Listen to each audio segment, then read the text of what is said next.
বিসমিল্লাহির রহমানির রহিম। আজকে হচ্ছে 5 মে 2026। তো আমাদের লিখিত ব্যাচের দেওয়ানি কার্যবিধির ক্লাস শুরু করব।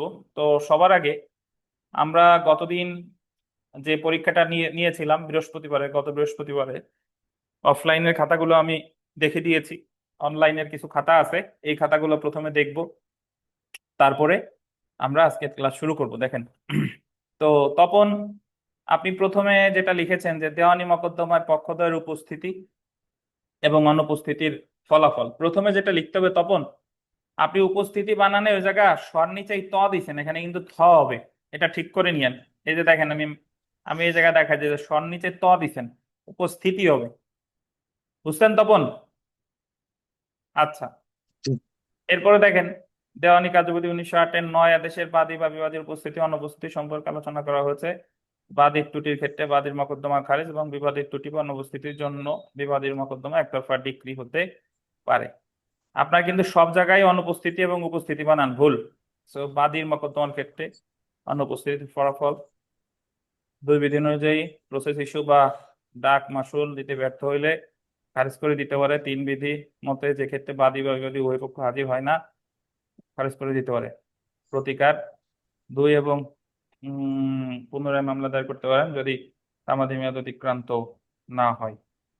ওকে, তারপরের পেজে লিখছেন যে 9 আদেশের 5 বিধি মতে দেওয়ানি বিবাদীকে 30 দিনের মধ্যে মামলা খারিজ করে দিতে পারেন। 5 বিধির নতুন ভাবে মামলা করতে পারে। দেখেন, 5 বিধিতে এখানে একটা ভুল লিখছেন তপন। 5 বিধিতে মামলা যদি খারিজ হয় তাহলে কিন্তু রদের আবেদন করা যায় না। 5 বিধিতে মামলা খারিজ হলে রদের আবেদন করা যাবে না, রিভিশন ওই জায়গা হয় না। 9 আদেশের 8 বিধি, 9 আদেশের 8 বিধি যে ক্ষেত্রে নির্ধারিত শুনানির দিনে হাজির হয় না, বিবাদী হাজির হয়, আহ এর প্রতিকার লিখছেন মোকদ্দমা দায়ের করা যাবে না। হ্যাঁ, ঠিক আছে। তারপরে লিখছেন যে করতে হবে আদালত তাহলে বিবেচনা খারিজ করতে হবে, নাহলে ফের 9 বিধি করতে হবে, রিভিশন দায়ের করতে পারবে। ওকে, একতরফা ডিক্রি লিখছেন। 9 আদেশের 6 বিধিতে ডিক্রি প্রদান করেন। বিবাদে একতরফা ডিক্রি দিলে বাদীর পক্ষে একতরফা ডিক্রি দেবেন। একতরফা ডিক্রি দিলে প্রতিকার 13 বিধি মতে করতে পারে। একতরফা নামঞ্জুর উচ্চ আদালতে। একতরফা ডিক্রি আবেদন নামঞ্জুর হলে বিবাদী আপিল দায়ের করতে পারবেন। ঠিক আছে, একতরফা ডিক্রি প্রদত্ত হয়েছে তাই ডিক্রির বিরুদ্ধে দেওয়ানি কার্যবিধি 1996 অনুসারে আপিল করতে পারবেন। তো ঠিক আছে তপন, যা লিখছেন আপনারা এখানে, আমি খাতা দেখতেছি, আপনারা কেউ কথা বলেন না, চুপ করে থাকেন সবাই। এখানে যা লিখছেন আপনাকে 6 দেওয়া যাবে, 10-এ 6। সমন সম্পর্কিত বিধান আলোচনা করুন। যদি আজই বিবাদী কাগত করে আম, সমন সম্পর্কিত বিধান 27 ধারায় বিবাদীর প্রতি সমন। ওকে, সমন জারি পদ্ধতি আদালতের মাধ্যমে সমন জারি, 9 বিধি ব্যক্তিগত সমন জারি, সমন জারি। ওকে, তো এরপরে দেখেন, আদালতের মাধ্যমে সমন জারি, কাটাকাটি করবেন না, কাটাকাটি যত কম করা যায় ভাই। ব্যক্তিগতভাবে সমন জারি 9 ক। উম, উম, উম, 9 আদেশের একাধিক বাদীর প্রতি সমন জারি করা যায় লটকায়া সমন জারি জারি করে না, স্বেচ্ছাকৃতভাবে। ওকে, তারপরে লিখছেন যে ক্ষেত্রে আদালতের অনুমতিক্রমে বিবাদীর অনুপস্থিতিতে সমন জারি, পত্রের মাধ্যমে সমন জারি।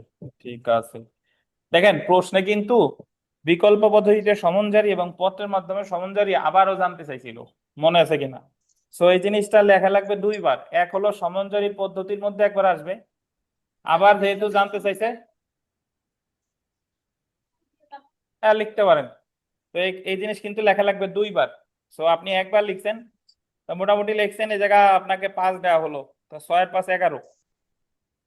আর যে লিখছেন তপন, আপনি একটু কথা বলেন, আপনি কি সময় পেয়েছিলেন নাকি সময় বেশি সময় ধরে লিখছেন, কোনটা?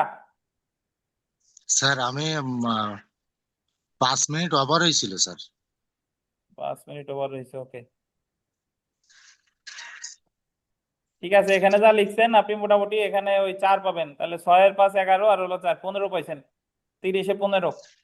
সময় বেশি লাগানো যাবে না এবং আরো ভালো লিখতে হবে। ওই যে বানানগুলো বললাম এগুলো ঠিক করেন। আচ্ছা দেখেন, রুপি চৌধুরীর খাতা, রুপি আপনিও বোধহয় পিডিএফ দিতে পারেন না। রুপি, রুপি আছেন এখন ক্লাসে?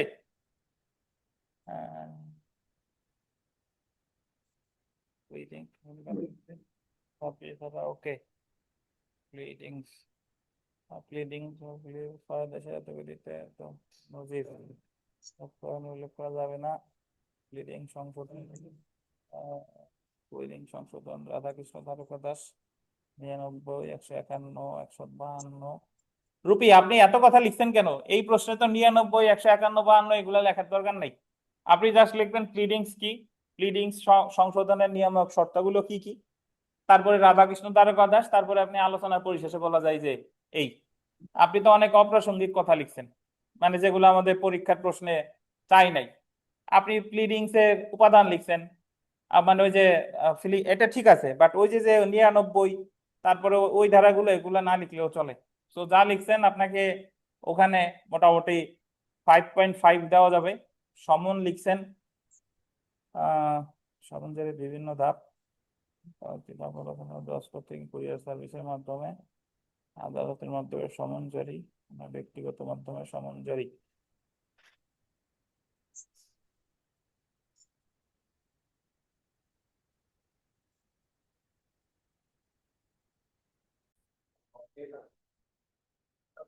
আচ্ছা মিঠুনের খাতা দেখেন, মিঠুনের খাতা স্ক্রিনে আনা হয়েছে। The court may at an stage of the proceeding allow the party on the pleading, চুক্তিটির প্রয়োগযোগ্যতা জানতে আলোচনা করা হলো। প্লিডিংস কি, ভুল এবং সংশোধন, দ্বিতীয় 6 এবং 17 বহুবার নিবন্ধিত হওয়া, প্লিডিং সংশোধনের দাখিলের সময়, আপিলে প্লিডিং সংশোধন বিবাদ শুরু পূর্বে এই কথা বলেন না আপনারা।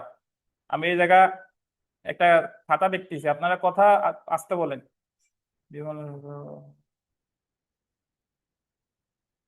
আলোচনা পরিশেষে বলা যায় যে একটা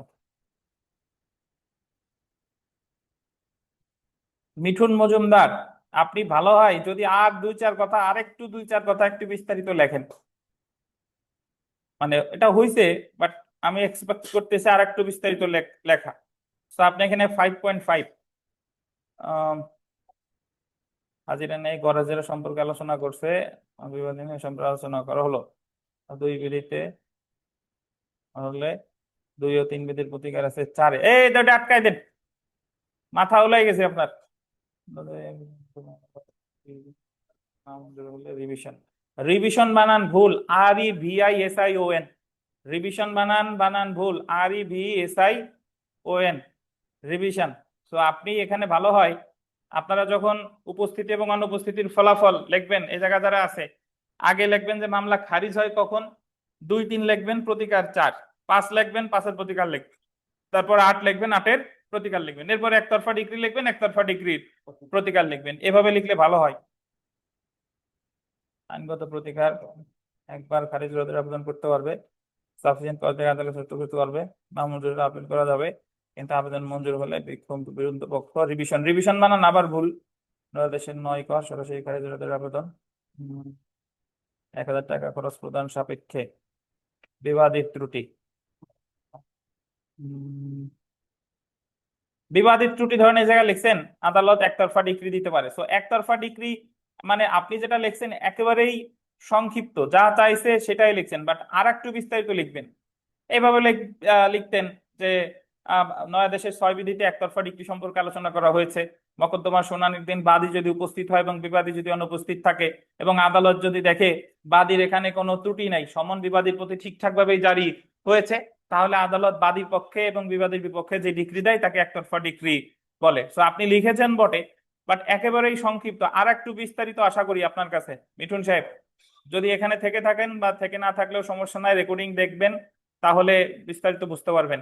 এবং আপনারা এই যে এরকম লেখছেন আইনগত প্রতিকার, সো আপনাদের এইভাবে লেখা উচিত। যদিও সময় বলেন স্যার সময় তো কম, সময় কম হইলো যে একতরফা ডিক্রির বিরুদ্ধে প্রতিকার আছে 13 বিধিতে আছে, 13 কতে আছে, 96-তে আছে, 47 আছে। অথবা এভাবে লিখতে পারেন একতরফা ডিক্রি রদের আবেদন করা যায়, আপিলের আবেদন করা যায়, রিভিউর আবেদন করা যায়, নিম্নে একতরফা ডিক্রির প্রতিকার সম্পর্কে আলোচনা করা হলো।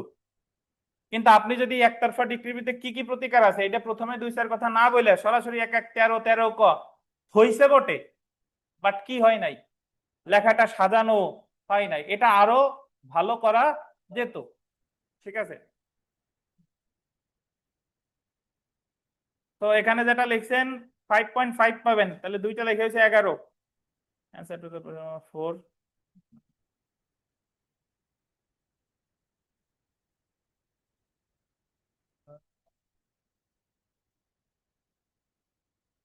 পদ্ধতি। আচ্ছা, 4 নাম্বার প্রশ্নে কি আপনাদের সমনের ওইটা লিখছিলাম না কি? 4 নাম্বারে গতদিন যে লেখাইছে এটা কি সমনেরটা ছিল? 4 নাম্বারে, 4 নাম্বারে ছিল। জি স্যার। ওকে, জি স্যার। তাহলে সমন পদ্ধতি খুব ছোট হয়ে গেছে ভাই, আরো লিখতে হবে, আরো লিখতে হবে। তো এই জায়গায় আপনি পাইছেন 4, তাহলে 11 আর 4 15। মিঠুন মজুমদার আপনি ভাই 15 পেয়েছেন, 15। আরিফ রায়হান খানের খাতা দেখেন। আরিফ রায়হান খান আছেন? উপস্থিত আছেন? জি স্যার আছে। আরিফ রায়হান খান, এই যে দেখেন আপনি ভূমিকা লিখছেন, এই ভূমিকার নিচে একটা দাগ দিবেন, আন্ডারলাইন করে দিবেন, বুঝছেন? স্কেল দিয়ে দরকার জি নাই, স্যার। যখন লিখবেন হাত দিয়েই টান দিবেন। লিঙ্ক বলে লিঙ্ক সংশোধনের আবেদন যে কোনো যে কোনো আবেদন করতে পারে, এর উপর লিঙ্ক সংশোধন আবেদন মঞ্জুর করে না। রাধাকৃষ্ণ বনম দ্বারকাদাস মামলা বলা হয়েছে যে আর্য সংশোধন আবেদন বিচার শুরুর আগে বিচার। এখানে একটা বিষয় দেখেন, আপনি এই জায়গায় লিখছেন রাধাকৃষ্ণ দ্বারকাদাস, হ্যাঁ আপনাকে স্বাগতম, বাট এই জিনিসগুলা ভাই একটু আন্ডারলাইন করে দিবেন, যাতে এই মামলা যে রেফারেন্সটা এটা যাতে ওনার যিনি খাতা দেখবেন তার যেন চোখে পড়ে, বুঝছেন? জি তারপরে এই স্যার। যে দেখেন জি স্যার। প্রিন্টিং সংশোধনের সময়সীমা, এই জায়গাটা আন্ডারলাইন করে দিবেন, যাতে এই প্যারা থেকে এই প্যারাটা বোঝা যায় যে এই প্যারা থেকে এই প্যারার বিষয়বস্তু আলাদা।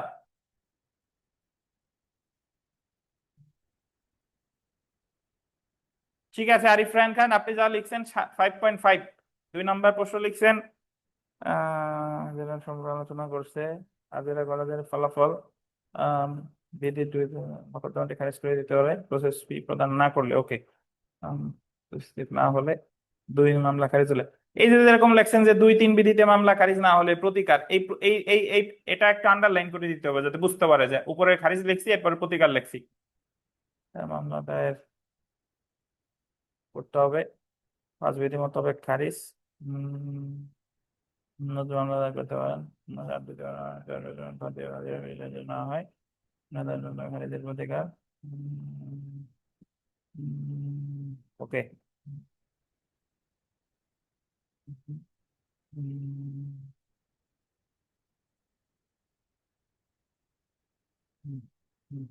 আপনি তো এখানে জাস্ট বাদীর অংশটুকু লেখছেন আরিফ রায়হান খান, বাদীর গড় হাজিরার কারণে কি হবে সেটা লেখছেন। একতরফা ডিক্রি কি লিখছেন? বিবাদী মানে বিবাদী অনুপস্থিত থাকলে একতরফা ডিক্রি হবে, এটা তো লেখেন নাই, লিখছেন? না স্যার, এটা লিখি নাই। এটা লেখেন নাই, এই যে দেখছেন, তাহলে আপনার এখানে মার্কস পাবেন 3 আর 3.5 পাবেন, তাহলে 5.5 আর হলো 3.5, আপনার 6 আর 3 9 হয়েছে। 4 নাম্বার প্রশ্ন লিখছেন সমন, বিবাদীর প্রতি সমন, এই জায়গায় আন্ডারলাইন করে দিবেন। বিবাদী সমাধানের পদ্ধতি সমাধানের পদ্ধতি পত্রের মাধ্যমে সমাধানের পদ্ধতি। আপনারা সবাই এই 4 নাম্বার প্রশ্নে যে ভুলটা করছেন, সমনজারি পদ্ধতির ভিতরে একবার বিকল্প পদ্ধতি আসবে, একবার পত্র আসবে, আবার বিকল্প পদ্ধতি পত্র আলাদা করে চাইছে আবার আলোচনা করতে হবে, মানে এই জিনিস একই জিনিস লিখতে হবে কয়বার? 2বার।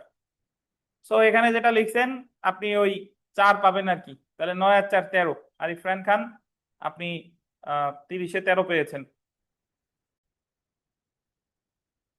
রোমানা লিখছেন পক্ষগণের গড় হাজিরা দেওয়ানি কার্যবিধি 9 আদেশে গড়ের সম্পর্কেতে রেপ নাই, রেপ দিতে হবে। মামলা একটা বাড়িকে বাদে একটা ফলাফল।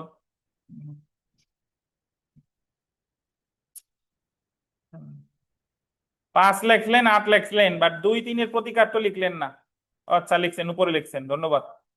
মকদ্দমা খারিজের বিরুদ্ধে প্রতিকার।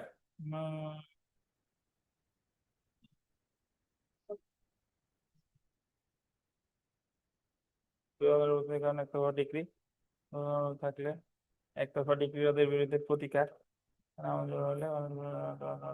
তো এখানে যা লিখছেন 5.5, তিন দাগের প্রশ্নের উত্তর, তিন দাগের লেখার দরকার নাই, লেখেন 3 নং প্রশ্নের উত্তর, তিন দাগের না কি, 3 নং প্রশ্নের উত্তর। প্রতিকার আছে কিনা আলোচনা করতে একটা করে আবেদন করা যাবে, রিভিশন মঞ্জুর হলে আপিল করতে হবে, যেহেতু বিজ্ঞ সরকারের নামঞ্জুর সেহেতু উচ্চ আদালতে আপিল। ধন্যবাদ, আপনি রোমানা এটা লিখছেন, আপনাকে ধন্যবাদ। আপনি এখানে এই প্রশ্নটা ভালোভাবে লিখছেন, এখানে আপনি পাবেন 6। তো 5.5 আর হলো 6, 11.5। 4 দাগের প্রশ্নের উত্তর লিখছেন, 4 দাগ লিখবেন না, লিখবো কি 4 নং প্রশ্নের উত্তর। আর এই জায়গা কি দিছেন বোঝা যায় না। ব্যক্তিগতভাবে সমনজারি, সমনজারি, বিকল্প সমনজারি, পত্রের মাধ্যমে সমনজারি, কখন ভ্রমণের পরিবর্তে। তো এখানে যা লিখছেন 4 পাবেন, তাহলে 11 আর 4 15। রোমানা আপনি পেয়েছেন 15, 30-এ 15। আচ্ছা, মামুন সাহেবের খাতা দেখবো আমরা।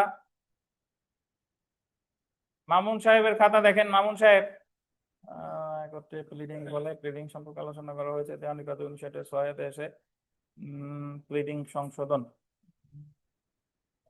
শর্তাবলী, সময়সীমা, সময়সীমা, ওকে। প্লিডিং সংশোধনের আবেদন মঞ্জুর করতে। মামুন সাহেব আপনার ছবি এরকম কেন ভাই? রাধাকৃষ্ণ তারকা দাস একটু আন্ডারলাইন করে দিবেন। যা লিখছেন 5.5, 2 নাম্বার প্রশ্ন লিখছেন হাজিরা গড় হাজিরার ফলাফল 40 ডিগ্রি, 2 বিধি 3 বিধি 5 বিধি 8 বিধিতে 9 দেশে 8 বিধির অধীন, প্রতিকার হলো 9 দেশের 9 বিধির অধীন 163 অনুচ্ছেদ। ধন্যবাদ। ওই কতে একতরফা ডিগ্রি, ধন্যবাদ। তো মামুন সাহেব যা লিখছেন আপনি 6 পাবেন, 5.5 আর 6 11.5। ঘটনার বর্ণনা লিখছেন, সলিউশন এক জায়গায়, আপিলযোগ্য আদেশ, যেহেতু 9 দেশে 13 বিধির নাম সরকার। সো আপনি এখানে 6 পাবেন, 11.5 আর হলো 6 17.5। মামুন সাহেব ভালো পেয়েছেন, সামনে আরো ভালো করতে হবে ভাই। তো আপনি পেয়েছেন 17.5। সূর্য লিখছেন, সূর্য, সূর্যের খাতা দেখি। প্লিডিং সংশোধনের ক্ষেত্রে আনুমালোচনা আর্জি দাখিলের মাধ্যমে সম্পর্কে প্লিডিং সংশোধনের ক্ষেত্রে নিয়ামক শর্তাবলী, আপিল পর্যায়ে রাধাকৃষ্ণ তারকা দাস এত তখন প্লিডিং সংশোধন। সূর্য 5.5 আর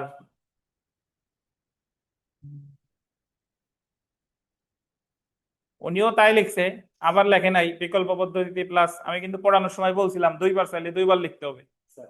তো 5.5 আর 5.5 দিলাম 10.5। 2 নম্বর লেখছেন 2 বিধি, 2 ও 3 বিধির প্রতিকার, 5 বিধি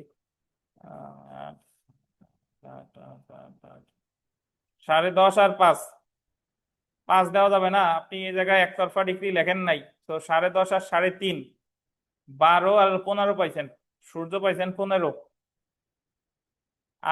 আর একজনের খাতা বাকি আছে, সেটা হচ্ছে নাজনীন। নাজনীনের খাতা দেখলে আমাদের অনলাইনের খাতা দেখা হয়ে যায়, অনেকে আপনারা পরীক্ষা দেন নাই তাহলে। মাধ্যমে আমি দিছি শর্তাবলী, তারকা দাস, ঘটনার বিবরণ।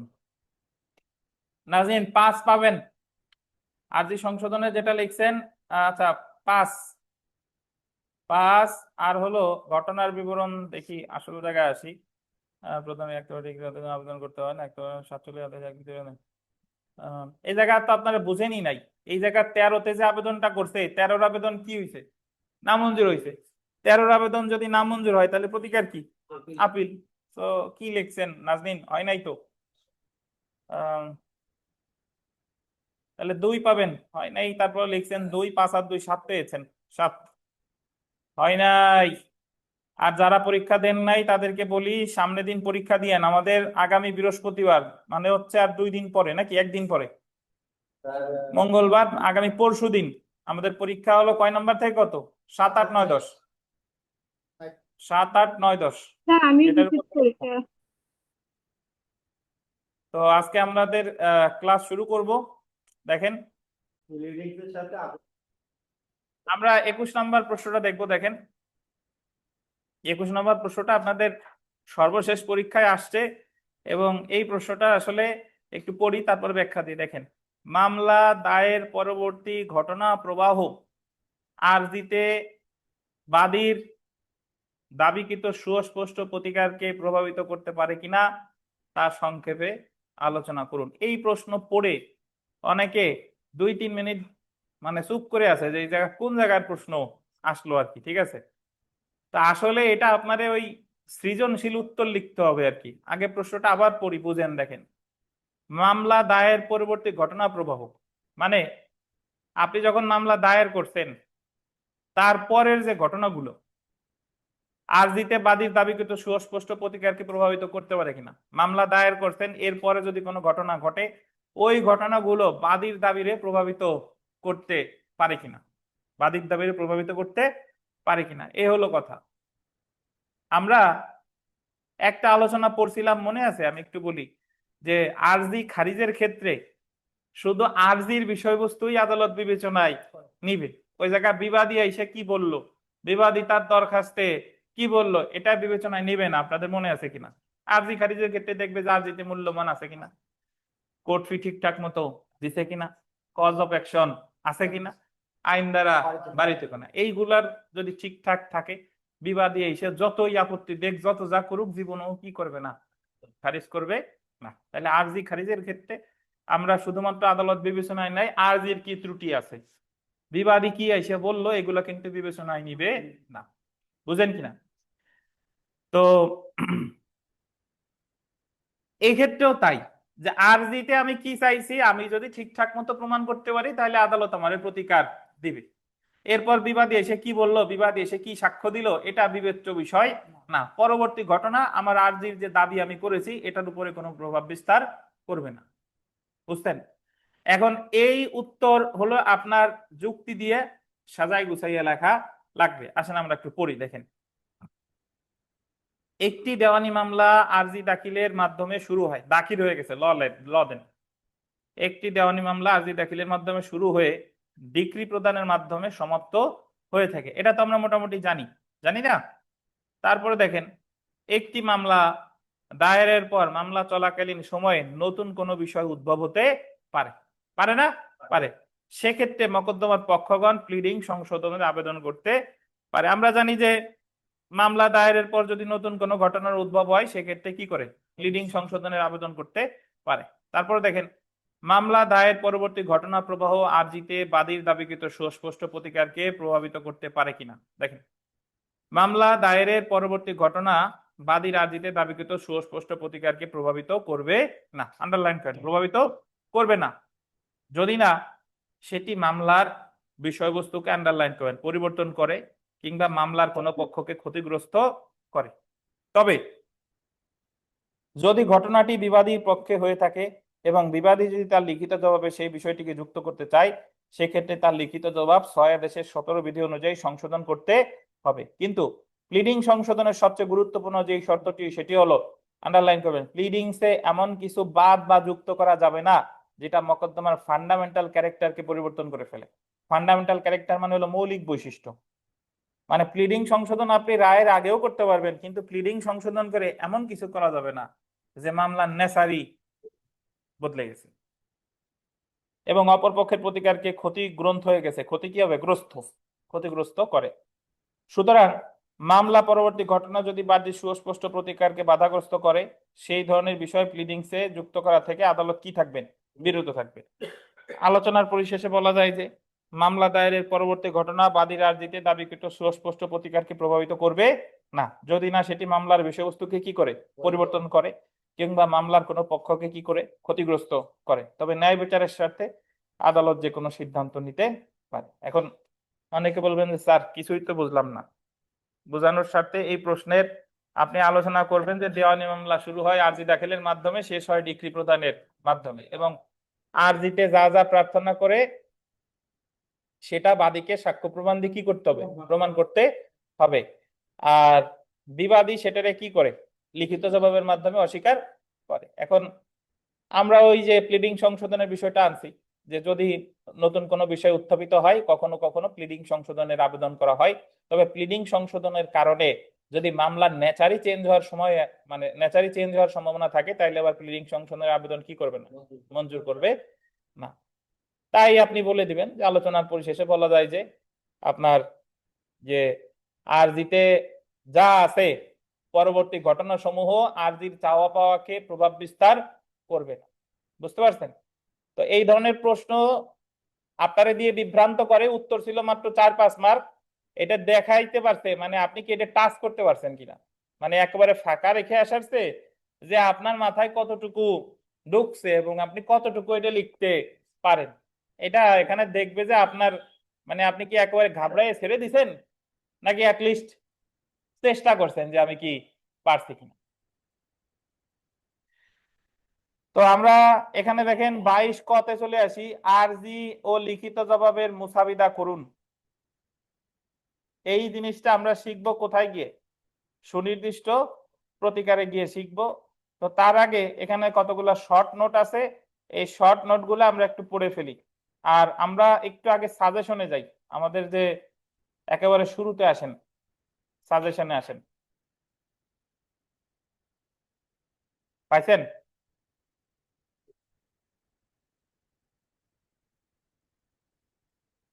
আমরা 1 নাম্বার পড়ছি নাকি, 2 পড়ছি, 3 পড়ি নাই, 4 পড়ছি, 5 পড়ি নাই, 6 পড়ি নাই, তাহলে 3, 5, 6 পড়ি নাই নাকি,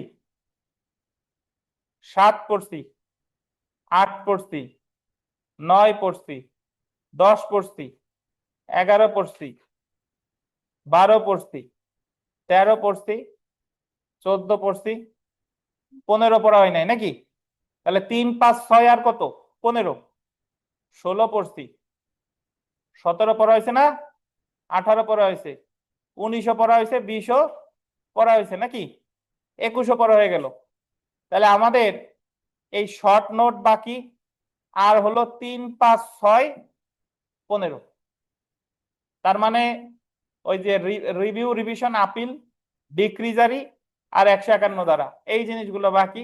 এছাড়া আমাদের দেওয়ানি কার্যবিধির আর সব হয়ে গেছে। তো আগে এখানে কতগুলো শর্ট নোট আছে, এই শর্ট নোটগুলো আমরা শেষ করি, তারপরে 3, 5, 6, 15 এগুলা পড়বো ইনশাল্লাহ। দেখেন আমরা সরাসরি চলে আসি। প্রথমে দেখেন রিসিভার, পাইছেন? একবার পরীক্ষায় আসছিল যে রিসিভারের দায়িত্ব কর্তব্য আলোচনা করুন, প্রশ্ন ছিল 5 মার্ক। রিসিভার কে, রিসিভারের দায়িত্ব কর্তব্য আলোচনা করুন, বা টিকা আকারেও আসতে পারে। তো রিসিভার আসলে কে? রিসিভার হলো আদালত কর্তৃক নিযুক্ত এমন একজন কর্মকর্তা যিনি মামলার যে বিরোধীয় বিষয়বস্তু এটা দেখাশোনা করে। ধরেন বাদী বিবাদীর মধ্যে মামলা হয়েছে, এখন যে কারো সম্পত্তি যে রায়ের পূর্বে ক্রোক করছে না, রায়ের পূর্বেও করতে পারে, ডিক্রির পরেও করতে পারে। এখন ক্রোক করলে ওটা তো দেখাশোনার জন্য তো একজন দরকার, দরকার না? তাহলে ওই সম্পত্তিগুলো দেখাশোনার জন্য আদালত যারা নিয়োগ করে তারা কি বলে, রিসিভার। বুঝছেন? রিসিভারের বাংলা হচ্ছে তত্ত্বাবধায়ক। এই যে দেখেন আমরা একটু পড়ি, যে রিসিভার এমন একজন ব্যক্তি যাকে মকদ্দমার বিরোধীয় বিষয়বস্তু বা সম্পত্তি রক্ষণাবেক্ষণ এবং ভাড়া আদায় সহ অন্যান্য কার্যাবলী করার জন্য আদালত কি দিতে পারে, নিয়োগ দিতে পারে। রিসিভারের নিয়োগ আদালতের বল দিবেন স্বেচ্ছাধীন ক্ষমতা। কি ক্ষমতা? স্বেচ্ছাধীন ক্ষমতা। রিসিভার সম্পর্কে সুনির্দিষ্ট প্রতিকার আইনের আন্ডারলাইন করবেন 44 ধারায়, এবং রিসিভারের নিয়োগ, দায়িত্ব, কর্তব্য সম্পর্কে দেওয়ানি কার্যবিধি 1908 এর কত 40 আদেশে আলোচনা করা হয়েছে। তাহলে রিসিভার সম্পর্কে সুনির্দিষ্ট প্রতিকার আইনের কত ধারায়? 44 ধারায়। আর দায়িত্ব কর্তব্য সম্পর্কে কত আদেশে? দেওয়ানি কার্যবিধির অর্ডার 40 নাকি ভাই? আচ্ছা, যদিও রিসিভারের সংজ্ঞা কিন্তু দেওয়ানি কার্যবিধিতে প্রদান করা হয়নি। যদি আপনাকে বলে যে রিসিভারের সংজ্ঞা কোন আইনে দিছে, কোন আইনে কিন্তু দেয় নাই, দেওয়ানিতেও দেয় নাই, ফৌজদারিতেও দেয় নাই, ইভেন এই সুনির্দিষ্ট প্রতিকার আইনেও দেয় নাই। তো প্রথমে আমরা দেখি, দেখেন রিসিভার নিয়োগ। দেওয়ানি কার্যবিধি 40 আদেশের এক বিধির অধীন, এক বিধি অনুযায়ী আদালত ন্যায়সঙ্গত মনে করলে আন্ডারলাইন করেন ডিক্রির আগে বা পরে রিসিভার নিয়োগ করতে পারে। যারা এমসিকিউ পরীক্ষার্থী মনে রাখবেন, পরীক্ষায় আসবে রিসিভার নিয়োগ করতে পারে কখন? ডিক্রির আগে অথবা পরে। আবেদনকারী স্বচ্ছ মনোভাব নিয়ে আবেদন করলে আদালত ন্যায় বিচারের স্বার্থে রিসিভার নিয়োগ করতে পারে। অপর পক্ষকে দখল বঞ্চিত করার লক্ষ্যে আদালত রিসিভার নিয়োগ করবে না। আদালত কখনোই এমন কোন পরিস্থিতিতে রিসিভার নিয়োগ করবে না যাতে অপর পক্ষ কি বঞ্চিত হইতে পারে? দখল। তাহলে আমরা রিসিভার নিয়োগ পেলাম 40 আদেশের কত বিধি? এক বিধি। পারিশ্রমিক দেখেন, দেওয়ানি কার্যবিধির 40 আদেশের 2 বিধি অনুসারে আদালত রিসিভারের পারিশ্রমিক নির্দিষ্ট করে দিতে পারেন। তাহলে রিসিভার নিয়োগ আছে এক বিধি, পারিশ্রমিক আছে 2 বিধি। চলে আসেন দায়িত্ব ও কর্তব্য। অ্যাকচুয়ালি একটু শুনে রাখেন, একজন বাদী বা বিবাদী মানে যে সম্পত্তির মালিক, সে ওই সম্পত্তির মালিক হিসেবে যা যা করতে পারতো রিসিভারও কি তাই করতে পারে। এই যে দেখেন, দেওয়ানি কার্যবিধির 40 আদেশের 3 বিধির অধীন রিসিভারের দায়িত্ব ও কর্তব্য হলো দায়িত্বপ্রাপ্ত সম্পত্তি রক্ষণাবেক্ষণ করা, দায়িত্বপ্রাপ্ত সম্পত্তির পক্ষে মামলা কি করা?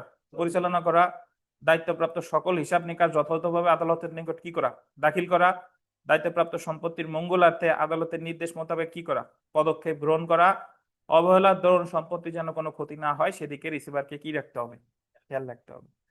তো আপনি এগুলো মনে রাখা খুব কঠিন কিছু না, যে রিসিভারের দায়িত্ব সম্পত্তি রক্ষণাবেক্ষণ করা, দেখে শুনে রাখা, সম্পত্তির পক্ষে কোনো মামলা হলে পরিচালনা করা, মামলা করা বা মামলায় প্রতিদ্বন্দ্বিতা করা, তারপরে সম্পত্তির যাতে কোনো ক্ষতি না হয় এই বিষয়গুলো কি খেয়াল রাখা, নাকি ভাই? খেয়াল রাখা। অপসারণে আসেন।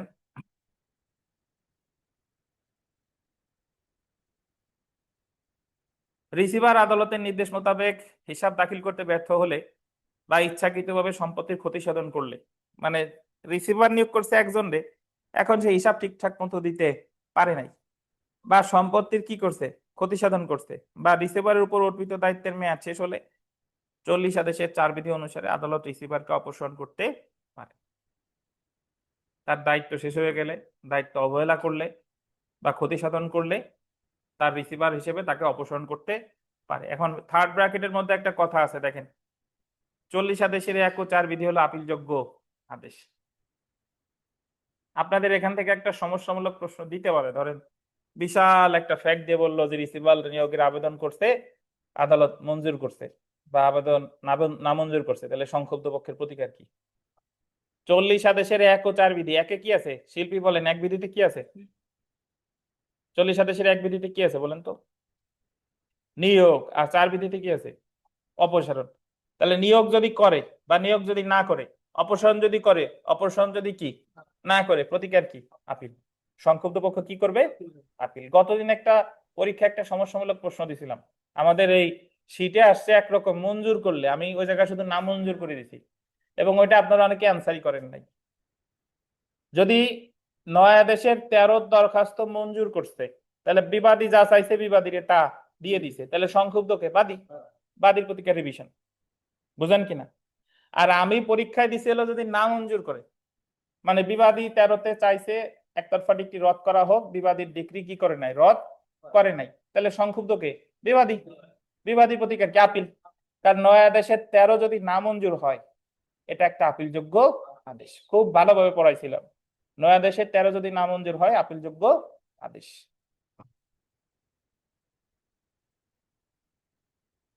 তো তাহলে এখানে স্টার্টে আরেকটা কথা লেখেন যে 40 আদেশের 5 বিধি অনুসারে রিসিভারের ওই জায়গায় নিচে লেখেন 40 আদেশের 5 বিধি অনুসারে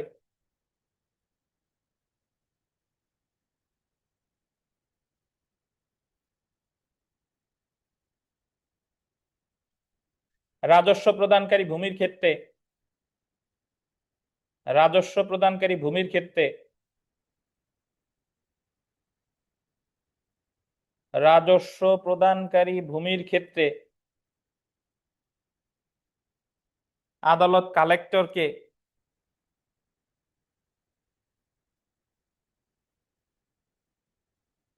রিসিভার হিসেবে নিয়োগ করতে পারে।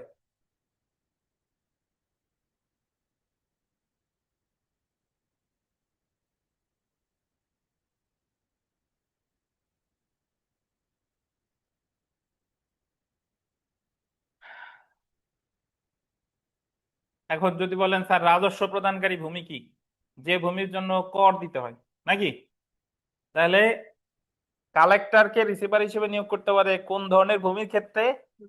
রাজস্ব প্রদানকারী ভূমির ক্ষেত্রে। 40 আদেশের কত বিধি? 5 বিধি। যে কোনো সম্পত্তি, ধরেন আমাদের সাবেক পুলিশের সাবেক আইজিপি বেনজির আহমেদ, ওনার এই যে আমাদের গোপালগঞ্জে যে বড় পার্ক রিসোর্ট নাম কি? সাবানা পার্ক। এখন সাবানা পার্কের আদালত ক্রোক করছে, ক্রোক কইরা এটা দায়িত্ব দিছে কারে? ডিসি রে। তো ডিসি তো ডিস্ট্রিক্ট কালেক্টর, বুঝছেন? তো আপনার সম্পত্তিও যদি ক্রোক করে, আপনি যদি রাজস্ব দেন, আমরা তো সবাই ভূমি কর দেই না, আর ভূমি কর যদি না দেন তাহলে তো এমনি ওই জমি চলে যায় কার দখলে? সরকারের দখলে। বুঝতে পারছেন? তাহলে আপনি জাস্ট মনে রাখবেন রাজস্ব প্রদানকারী ভূমির ক্ষেত্রে কারে কালেক্টর রিসিভার হিসেবে নিয়োগ করতে পারে? কালেক্টর। এখন যদি বলেন স্যার কালেক্টর কি, ব্যক্তি একজন, ওনার পদ কয়টা? 3টা। ওই ফৌজদারি কার্যবিধি অনুসারে উনি দায়িত্ব পালন করলে ওনার নাম ডিস্ট্রিক্ট ম্যাজিস্ট্রেট। মাই খায়েন না, দায়রা জজ, ডিস্ট্রিক্ট ম্যাজিস্ট্রেট। যখন উনি জমি জমা বা রাজস্ব সংক্রান্ত কাজ করতেছেন তখন ওনার পদবি ডিস্ট্রিক্ট কালেক্টর, ডিস্ট্রিক্ট কালেক্টর। যখন উনি জেলা প্রশাসনের কাজ করতেছেন তখনও ডিসি, বা এটা deputy commissioner, deputy commissioner. But এই ডেপুটি কমিশনারের বাংলা আছে জেলা প্রশাসক, যদিও আক্ষরিক বাংলা জেলা প্রশাসক হয় না, কিন্তু আমাদের শুরু থেকে এই বাংলাই নিয়ে আসতেছে যে ডেপুটি কমিশনার মানে কি? জেলা প্রশাসক। আর উনি যদি ওই সচিবালয় কর্মরত থাকতেন তখন ওনার পদবি হতো উপসচিব। বুঝতে পারছেন? আচ্ছা, যাই হোক, এই হলো কথা। আমরা চলে আসি তাহলে আরিফ সাহেব, আপনি একটু দাঁড়ান, মাইক্রোফোন দেই, আপনি তো কথা বলার জন্য ই করতেছেন।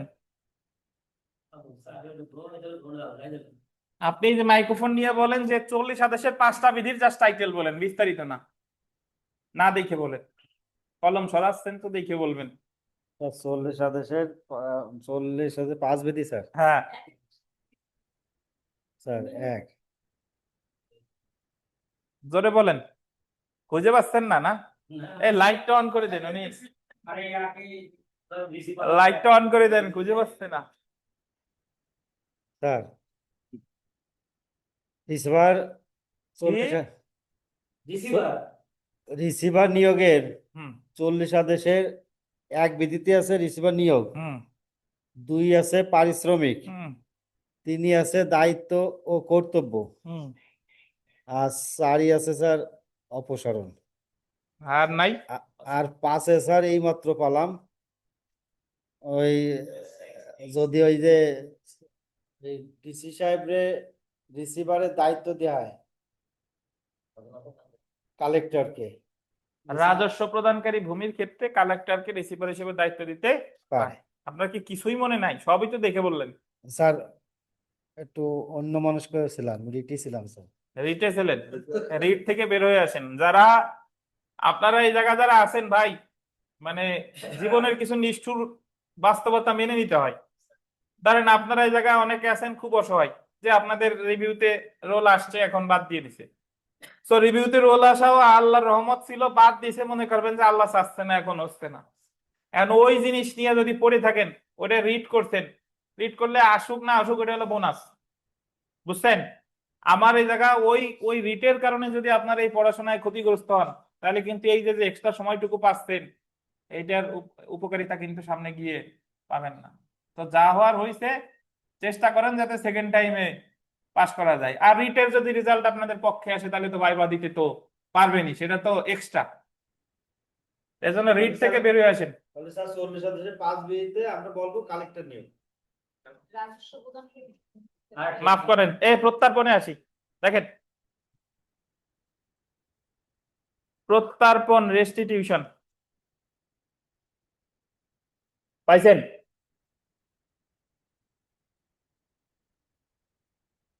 প্রত্যার্পণ কাকে বলে আমি একটু বলি। প্রত্যার্পণের বাংলা শব্দই অনেকে বুঝে না, ইংরেজি তো পরের কথা। যদি অধিকাংশরে জিজ্ঞাসা করেন প্রত্যার্পণ কি, প্রত্যার্পণ মানে হলো আমি যা হারাইছিলাম তা আমারে ফিরিয়ে দেওয়া। আমি যা হারাইছি আমারে আবার তাই কি ফিরিয়ে দেওয়া। এটারই কি বলে? প্রত্যার্পণ। একটু শুনেন, পর্ব পরে এক আমার কথা শুনেন। দেওয়ানি মামলায় আপনি যখন ডিক্রি পাবেন, যিনি ডিক্রি পায় তাকে বলে ডিক্রিদার। এখন ডিক্রি পাবার সাথে সাথেই কিন্তু ডিক্রির ফল ভোগ করা যায় না, বরং ডিক্রির ফল ভোগ করার জন্য আবার জারি মামলা করতে হয়। যদিও আমরা জারি মামলা এখনো পড়ি নাই, পড়বো ইনশাল্লাহ। ধরেন আশরাফুল 10 লক্ষ টাকা পায় আমাদের সলিমুল্লাহর কাছে। আশরাফুল মামলা করছে, দেওয়ানি মামলা, 10 লাখ টাকার মামলা। কোন আদালতে হবে বলেন? সিভিল জাজ। কারণ সিভিল জাজের আর্থিক ইখতিয়ার কত? 15 লাখ। গোপালগঞ্জ সিভিল জাজের কাছে মামলা করছে, আশরাফুলের পক্ষে ডিক্রি আসছে, মানে মামলায় প্রমাণিত হয়েছে আশরাফুল আসলে এই টাকা পয়সা পাবে। তাহলে এই জায়গা ডিক্রি পাওয়ার পরেও আশরাফুল কিন্তু টাকা পাবে না, বরং এই টাকা পাওয়ার জন্য আশরাফুলকে জারি মামলা করতে হবে। বুঝছেন? এখন জারি মামলা করলে আদালত সলিমুল্লাহরে ডাকবে যে 10 লাখ দাও, আর যদি না দাও ভালো ভালো, না দাও ভালোই ভালো, যদি না দাও তাহলে তোমার যে সয় সম্পত্তি আছে সব কিছু ক্রয় বিক্রয় করে 10 লাখ টাকা কি করা হবে? আদায় করা হবে। তো আশরাফুল সলিমুল্লাহ ধরেন ভালো ভালোই ওই 10 লাখ টাকা দিয়ে দিছে, যে মান সম্মান নিয়ে বাঁচি, সামনে বিয়ে শাদী, যদি শোনে যে মানুষের টাকা পয়সা দেই নেই, কোনো বাপ মেয়ে দেবে না, নেই এই কথা চিন্তা করে সলিমুল্লাহ 10 লাখ দিয়ে দিছে। দিয়ে দেওয়ার পরে এখন সলিমুল্লাহ তো কোর্ট কাছারি, সলিমুল্লাহ নাসরবান্দা, যে আমার কাছে তো কোনো টাকা পাবে না, তাহলে সলিমুল্লাহ গিয়ে করছে কি আপিল। আপিলে গিয়ে সলিমুল্লাহ আবার জয়লাভ করছে। আপিলে গিয়ে প্রমাণিত হলো যে আশরাফুল কোনো টাকা পাবে না। বুঝেন কিনা? কিন্তু অলরেডি তো টাকা আশরাফুল কি নিয়ে নিছে। তাহলে বিচারিক আদালতের সিদ্ধান্ত পরিবর্তন হয়ে গেল কখন? আপিলে গিয়ে। এবং অলরেডি ওই জারি মামলায় আশরাফুল 10 লাখ টাকা পেয়ে গেছে। তখন পরবর্তীতে আপিল আদালতে যখন ওই ডিক্রি রিভার্স হয়ে গেল, মানে ঘুরে গেল, তখন সলিমুল্লাহ ওই 10 লাখ টাকা প্লাস এই যে এতদিন যে হয়রানি হয়েছে সুদ সহ ফেরতের জন্য যে আবেদনটা করে এটারে বলে প্রত্যার্পণ। মানে আমি জারি মামলায় যা হারাইছি আমি সেটা ফেরত চাই, এটাই হলো কি? প্রত্যার্পণ। বুঝছেন? কিন্তু যদি এরকম হতো যে আশরাফুল ডিক্রি পাইছে কিন্তু জারি মামলায় সে এখনো কিছু পাই নাই, তার আগেই সলিমুল্লাহ আপিল করে, আপিলে আবার ওই ডিক্রি আসছে সলিমুল্লাহর পক্ষে, তাহলে কি সলিমুল্লাহ জারি মামলা প্রত্যার্পণের আবেদন করা লাগতো? করা লাগতো না, কারণ সে তো জারি মামলায় তো কিছু হারাই নাই। বুঝেন কিনা? তাহলে দায়িক যদি জারি মামলায় কিছু হারায় এবং পরবর্তীতে ওই ডিক্রি যদি চেঞ্জ হয়ে যায় আপিল অথবা রিভিশন আদালতে, তো তখন দায়িক ওইটা যা হারাইছে সেটা ফিরে পাবার যে আবেদন, এটাই কি বলে? প্রত্যার্পণ। বুঝেন নাই বোধহয়? আচ্ছা পড়াই তারপরে বুঝবেন। দেখেন সহজ কথা, মানে আমি যেটা হারাইছি আমি সেটা আবার চাই, এটাই হচ্ছে কি? প্রত্যার্পণ। কিন্তু আমি যদি হারাই নাই, মামলায় হারছি বটে কিন্তু এখনো হারাই নাই, তার আগেই আবার ডিক্রি চেঞ্জ হয়ে গেছে, তাইলে তো আমার প্রত্যার্পণের আবেদন করার দরকার নাই। এই যে দেখেন, আদালতের কোনো ডিক্রি বা আদেশের কারণে দুইটি বিষয় ঘটতে পারে, যেমন মকদ্দমার কোনো পক্ষ কোনো কিছু গ্রহণ করতে পারে, আবার অন্য পক্ষ অন্য কিছু কি করতে পারে? হারাতে পারে। পরবর্তীতে আদালতের এই ডিক্রি বা আদেশে যদি সংশোধন, পরিবর্তন, পরিমার্জন এবং এর ফলে কোনো পক্ষ কোনো কিছু পাওয়ার অধিকারী হলে তাকে সেই বিষয়টি ফেরত বা প্রত্যাপন করতে হবে, অর্থাৎ তাকে পূর্ব অবস্থানে প্রতিস্থাপন করতে হবে। বই পড়ে কত সহজে বোঝা যায় না নাকি? কিছুই বোঝা যায় না, বই পড়ে কিছুই বোঝা যায় না। দেখেন আদালতের ডিক্রি জারিতে যে সম্পত্তির দখল গ্রহণ করা হয়, এবার একটু বুঝবেন। এই যে দেখেন, আদালতের ডিক্রি জারিতে যে সম্পত্তির কি করা হয়? দখল গ্রহণ করা হয়। ডিক্রি বাতিল হলে দেওয়ানি কার্যবিধির 144 ধারা অনুসারে ওই সম্পত্তির দখল প্রত্যার্পণ করতে হয় সেই ব্যক্তির নিকট যে ডিক্রি জারিতে উক্ত সম্পত্তির দখল হারিয়েছিল। মানে আমি ডিক্রি পাইছি, আমি জারি মামলা করছি, বিবাদীর কাছ থেকে জমি দখল আমার কাছে ফিরাই দিছে, আমি তো জমিতে বাস করতেছি, বিবাদী আবার ওই জমি আপিলে গিয়ে ডিক্রি পাইছে, আপিলে গিয়ে সিদ্ধান্ত হয়েছে যে বাদী কোনো জমি পাবে না, কিন্তু অলরেডি তো জমি বাদী ভোগ করতেছে, তখন বিবাদী আবেদন করবে কিসের? প্রত্যার্পণের, যে আমি যে জমি হারাইছিলাম আমার সেটা কি দেওয়া হোক, ফিরিয়ে দেওয়া। কোন পক্ষের আবেদন ক্রমে আদালত প্রত্যার্পণের আদেশ দিতে পারে। উদাহরণ দেখেন, একটা উদাহরণ পড়ি, 2 নাম্বার উদাহরণটা পড়ি। দেখেন এটা দেখেন, পাইছেন নিচেরটা, এ বি এর বিরুদ্ধে 1 লক্ষ টাকার একটা ডিক্রি পেলো। কত টাকার? 1 লক্ষ টাকা। ডিক্রি জারির মাধ্যমে এ উক্ত অর্থ আদায় করলো, মানে ডিক্রি পাওয়ার পরে সে জারি মামলা করে টাকা পয়সা কি করছে? আদায় করে নিছে। ডিক্রিটি পরবর্তীতে আপিলে পরিবর্তন হলো, মানে আপিলে গিয়ে আবার সিদ্ধান্ত হয়েছে যে এ কোনো টাকা পাবে না। আপিলে উক্ত ডিক্রি পরিবর্তন হওয়ার কারণে 144 ধারার অধীন বি উক্ত টাকা পরিশোধের তারিখ হতে সুদ সহ উক্ত টাকা ফেরত পাওয়ার অধিকারী হবে।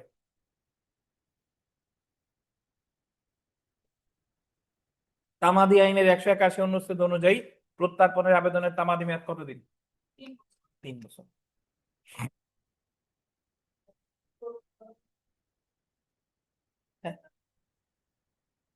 এটা তো দেওয়ানি কার্যবিধির 144, প্রত্যর্পণের আবেদন 144 ধারাই করে, রেস্টিটিউশন আছে 144। তাহলে আপনারা এখনো অনেকে বুঝেন নাই, জারি মামলায় যা হারাইছি সেটা ফিরে পাবার যে আবেদন সেটারই কি বলে? প্রত্যর্পণ। এখন স্যার ওই প্রত্যর্পণের যে আপিলের যেটা আমি পাইছি, এটা আমি কোন কোর্টে যাই ওই দরখাস্ত জমা করব? প্রশ্ন করেন। স্যার ওই যে আমি যে টাকাটা হারালাম, হুম জারি মামলার হাইরে আমি যে টাকাটা দিয়ে দিলাম, হুম এখন আমি তোমার আপিল করছি। হুম। এখন আপিল করার পরে আমি আবার আমার টাকা আমি আপিলে জিতে গেছি। এত এখন কথা ওই বলেন না, টাকা আসল জায়গা আসেন। ওই টাকাটা বলেন যে প্রত্যর্পণের ওই আবেদন কোথায় আমি করব? আমি আপিলে মানে আপিলে পাওয়ার পরে আমি কোন কোর্টে যাই ওই দরখাস্তটা আবার দাখিল করবো? জারি কোর্টে নাকি সেই? হ্যাঁ, তাই এত কথা বলেন কেন? জি স্যার। বলবেন যে প্রত্যর্পণের আবেদন কোথায় করব। শুনেন, জি স্যার। আমরা তো ডিক্রি জারি এখনো পড়ি নাই। জি স্যার। ডিক্রি জারি আর প্রত্যর্পণ দুই আবেদনই করতে হয় কোর্ট অফ ফার্স্ট ইনস্ট্যান্সে। এখন আপনার কাছে পাল্টা প্রশ্ন, কোর্ট অফ ফার্স্ট ইনস্ট্যান্স কি বলেন? তোমার প্রথম আদালত, প্রথম আদালত কোনটা বলেন? যে যেখানে আমরা প্রথমে মামলা কোথায় করছিলেন এই 10 লাখ টাকার মামলা? কোথায় করছিলেন? চাইতলায় যে সিভিল জজে। জি স্যার। বিচারিক আদালত যেটা, সেটাকে বলে কোর্ট অফ ফার্স্ট ইনস্ট্যান্স। তাহলে জারি মামলাও করতে হয় কোর্ট অফ ফার্স্ট ইনস্ট্যান্সে, প্রত্যর্পণও করতে হয় কোথায়? কোর্ট অফ ফার্স্ট ইনস্ট্যান্সে। তাতে ওই ডিক্রি আপিল আদালত দেখ, রিভিশন আদালত দেখ, যেই দেখ না কেন, আমার সব সময় জারি মামলার আবেদন করতে হবে কোথায়? ওই কোর্ট অফ ফার্স্ট ইনস্ট্যান্সে, মানে যে আদালত বিচার করছে সেখানে, আর প্রত্যর্পণের আবেদনও সেখানে। বুঝছেন? জি স্যার। প্রত্যর্পণ অনলাইনে কি বুঝেন নাই বলেন তো?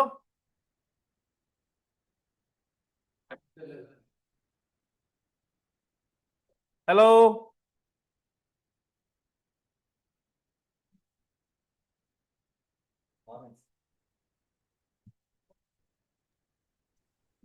এই আপনারা বুঝছেন? বিশ্বজিৎ সাহেব বুঝছেন? বুঝেন না? হোসেন মোল্লা প্রত্যর্পণ বুঝছেন? বলতে পারবেন?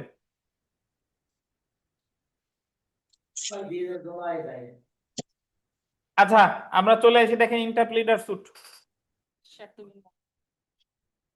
ইন্টারপ্লিডার স্যুট বাংলায় বলে কি? স্বার্থবিহীন মামলা।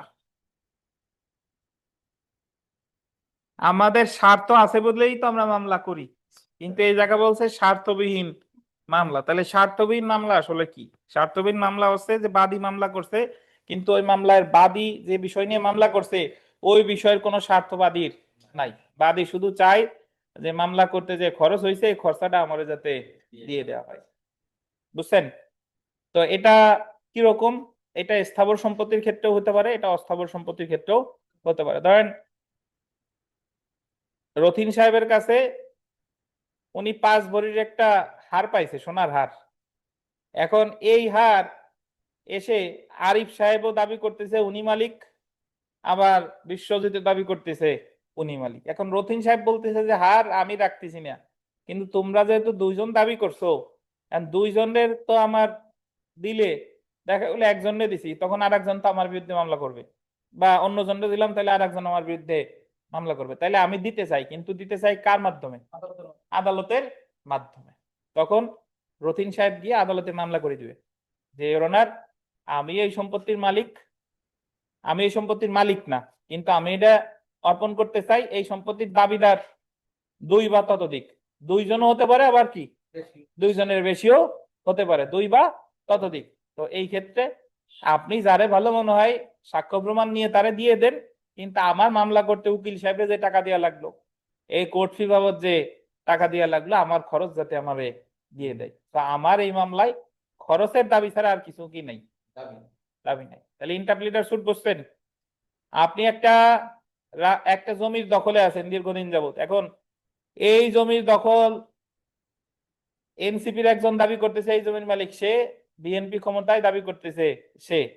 এখন আপনি ধরেন আওয়ামী লীগের, আপনি বলতেছেন যে আমার দ্বারা দাবি করতেছে, এরা কত ভদ্র, তাহলে আমি বুঝাই দিই, আদালতে মামলা করলেন যে এই যারে জমি তারে দিয়ে দেন, আর আমার এই জায়গায় এই মামলা করতে যে খরচ হইলো এই খরচটা যাতে আমার কি দিয়ে দেওয়া হয়।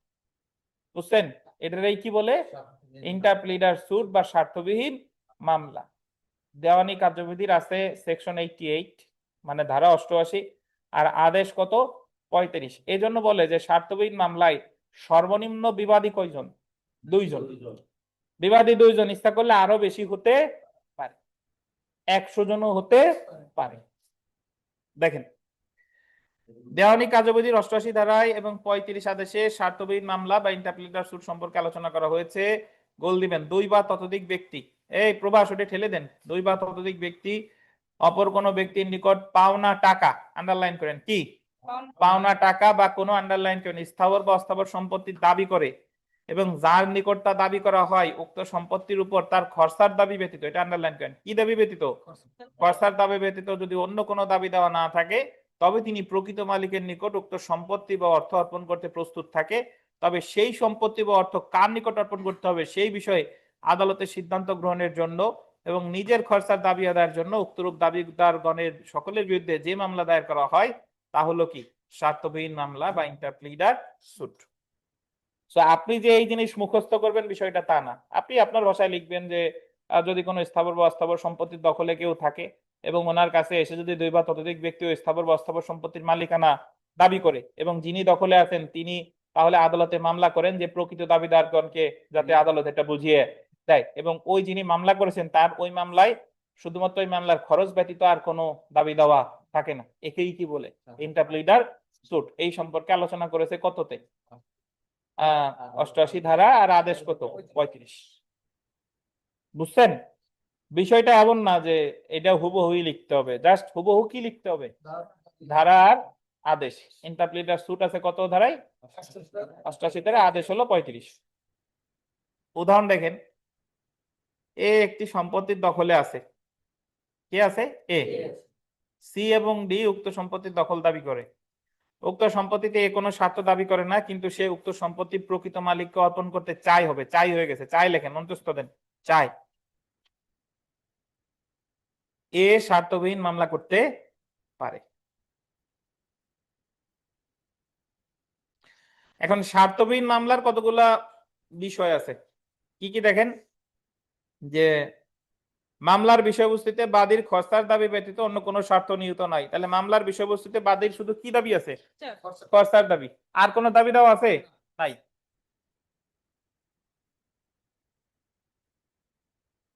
বিবাদীগণ পৃথক পৃথক ভাবে তাদের দাবি উল্লেখ করছে, মানে 2 জন একসাথে বলে নাই।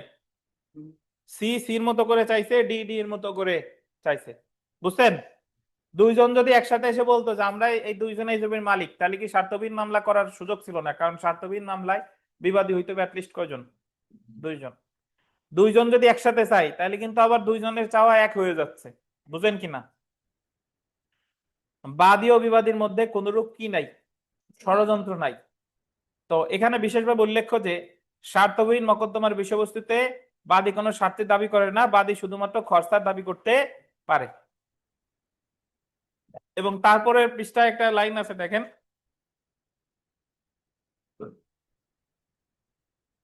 এজেন্ট তার প্রিন্সিপালের বিরুদ্ধে, প্রজা তার ভূমি মালিকের বিরুদ্ধে স্বার্থবিহীন মামলা করতে পারে না। কে কার বিরুদ্ধে মামলা করতে পারে না? এজেন্ট তার প্রিন্সিপালের বিরুদ্ধে, প্রজা তার ভূমি মালিকের বিরুদ্ধে স্বার্থবিহীন মোকদ্দমা করতে পারে না। এখন আপনারা কেউ জীবনে জিজ্ঞেস করলেন না, প্রিলিতেও করলেন না, লিখিততেও করলেন না যে স্যার এজেন্ট প্রিন্সিপালের বিরুদ্ধে বা প্রজা ভূমি মালিকের বিরুদ্ধে মামলা করতে, স্বার্থবিহীন মামলা করতে পারে না কেন? কারণ ওইখানে তো ভূমির মালিক না, মালিকানা দাবি করতে পারে না সে। পারে না কেন? আমি একটু বলি, ধরেন একটা জমির মালিক আশরাফুল, এখন আশরাফুল হলো মালিক আর প্রজা হচ্ছে আরিফ সাহেব। প্রজা হচ্ছে কি আরিফ সাহেব। এখন জমির মালিক তো আশরাফুল আছেই, প্রজা হলো আরিফ সাহেব। এখন এই জমির মালিকানা এসে দাবি করছে হোসেন মোল্লা। এখন আরিফ সাহেব এই দুইজনকে বিবাদী করে স্বার্থবিহীন মামলা করতে পারবে না। কেন পারবে না জানেন? প্রিন্সিপাল অফ এস্টোফেল, স্বকার্যজনিত বাধা। মানে আমি ওই যে আপনাদের মনে আছে সাক্ষ্য আইনের 116 ধারায় আমরা পড়ি, একটু সাক্ষ্য আইনের 116 ধারা আছে যে দখলদার যিনি দখলে আছে তিনি অমুক যে মালিক না, এটা কি করতে পারবে না, অস্বীকার করতে পারবে না। আর সে তো ওই প্রজা হিসেবেই মালিকের সম্পত্তির দখলে আছে, তাইলে এই ইন্টারপ্রিটার স্যুট কেন করবে? বুঝতে পারছেন? সে যদি এরকম হতো যে দখলে আছে কিন্তু যাদের বিরুদ্ধে মামলা করবে তাদের কাছ থেকে সে দখলটা পায় নাই, তাহলে সেই ক্ষেত্রে না ইন্টারপ্রিটার স্যুট মামলা করতে পারতো। তাহলে কি মনে রাখতে হবে? এজেন্ট তার প্রিন্সিপালের বিরুদ্ধে আর প্রজা কার বিরুদ্ধে? ভূমি মালিকের বিরুদ্ধে স্বার্থবিহীন মোকদ্দমা করতে পারবে না। বুঝেন নাই বোধহয়? বুঝেন নাই? মানে আমি তো আমার প্রজারে জমি দিলাম, আমি তো প্রিন্সিপাল, আমি আমার এজেন্টে ওই জিনিস দিলাম। এখন ও কি বলবে যে আমার এই জায়গা স্বার্থ, মানে ও কি বলবে যে আমি এই সম্পত্তি পাইছি আপনার না, তো আমি স্বার্থবিহীন মামলা করব? হবে না, এ জায়গা হবে না। মালিকানা স্বীকার করে জি, কারণ ও যখন ওই সম্পত্তিটার দখলে আছে তখন তো ও জানে যে এটার মালিক কে, আমার প্রিন্সিপাল অথবা আমার ভূমি মালিক। আচ্ছা, তারপরে আমরা চলে আসি, দেখেন মধ্যবর্তী মুনাফা, অন্তর্বর্তী মুনাফা, বেআইনি মুনাফা, বেআইনি লাভ। আর বাংলায় বলে কি দেখেন, ইংরেজিতে বলে মিন প্রফিট। ওই জায়গায় যে এসটা আছে ওই এসটা সাইলেন্ট থাকবে, ইংরেজিতে কি উচ্চারিত হবে? মিন প্রফিট। মধ্যবর্তী মুনাফা, অন্তর্বর্তী মুনাফা, বেআইনি মুনাফা, বেআইনি লাভ, আর ইংরেজিতে বলে মিন প্রফিট। দেখেন মধ্যবর্তী মুনাফা আসলে কাকে বলে, এটা খুব সহজ। সেটা হলো যে বেআইনি ভাবে দখলদার ব্যক্তি, মানে যে কোনো একটা একজন ব্যক্তি সে স্থাবর সম্পত্তির দখলে আছে, দখলে থাকার পর উদাহরণস্বরূপ ধরেন শিল্পী বিশ্বাস দখলে আছে। এখন শিল্পী বিশ্বাসে ওনার কিছু প্রতিবেশী বেদখল করছে, বেদখল করার পরে ওনার যে ঘর ছিল ঘর ভাড়া দিয়ে তারা টাকা নিছে। ওনার ফল ফলাদির গাছ ছিল, ফল ফলাদি ওরা বিক্রি করছে। নারকেল গাছ ছিল 200 নারকেল বিক্রি করছে।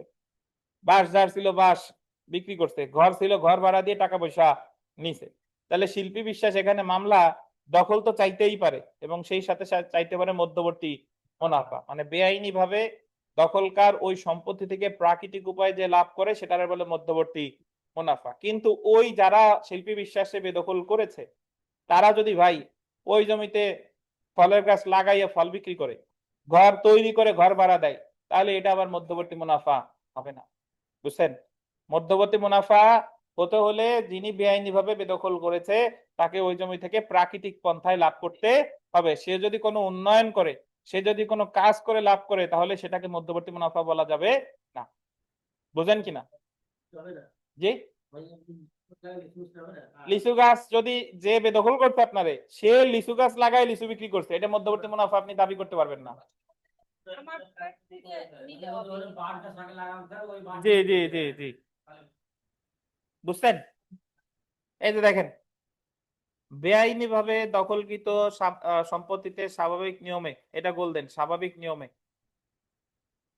যে লাভ তৈরি হয়, বা বেআইনি ভাবে দখলদার ব্যক্তি সাধারণ বুদ্ধিমত্তায় যে লাভ করতে পারত, সুদ সহ উক্ত মুনাফাকে মধ্যবর্তী মুনাফা বলে। তবে বেআইনি ভাবে দখলদার ব্যক্তি উক্ত সম্পত্তির আন্ডারলাইন করবেন কোনো উন্নয়ন করলে এবং সেই উন্নয়নের ফলে কোনো মুনাফা হলে উক্ত মুনাফা মধ্যবর্তী মুনাফা ফলে গণ্য হবে না। বুঝছেন? যদি উন্নয়ন করে কোনো লাভ হয় তাহলে সেটাকে আবার কি বলা যাবে না, মধ্যবর্তী মুনাফা বলা যাবে না। তো আমরা স্যার। উপাদানে চলে আসি।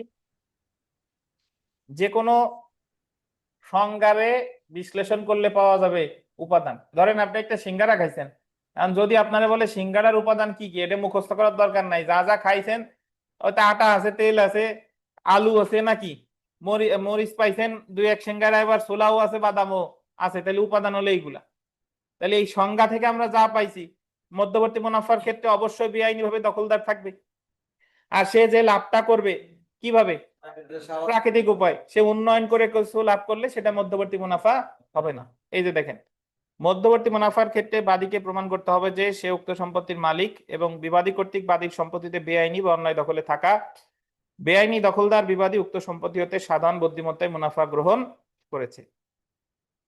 সেই ক্ষেত্রে দেখেন, সেই ক্ষেত্রে সুদ সহ মুনাফা হলো মধ্যবর্তী মুনাফা এবং বাদী দখল উদ্ধারের মকদ্দমায় এই মধ্যবর্তী মুনাফার জন্য মকদ্দমা দায়ের করতে পারে। আমরা একটা উদাহরণ দেখি, দেখেন, কয়েকটি জমিতে 5 বছর ধরে বেআইনিভাবে দখলে আছে। কয় বছর? 5 বছর। 5 বছর। ক উক্ত জমির মালিক। ক উক্ত জমিতে কিছু বাঁশঝাড় গড়ে ওঠে।